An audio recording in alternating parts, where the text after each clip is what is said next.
seket kara köz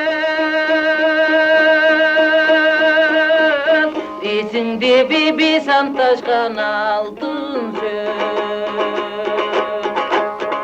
Koşta şalbay kol karama şap can canda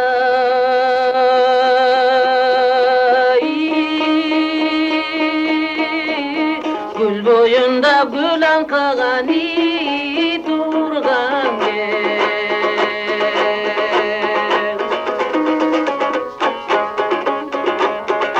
Dağlarımdan Şam'a buldum bir özüm Yüreğimde eritken de münesüm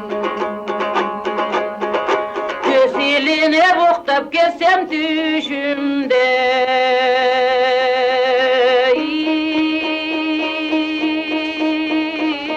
Koltuk taşıp birge oyna bir yüresim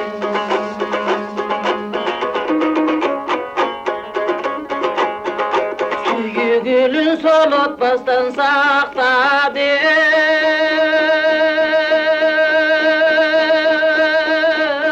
Sağa bir gün kımbaş yerden aktadım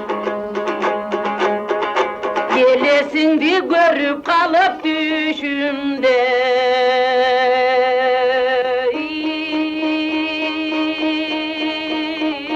Kurgoşunda yerip geçen icazlarım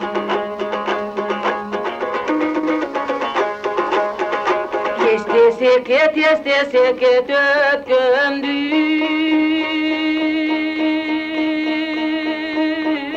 Senin este uzun yaşım dökündü Este seket eskeri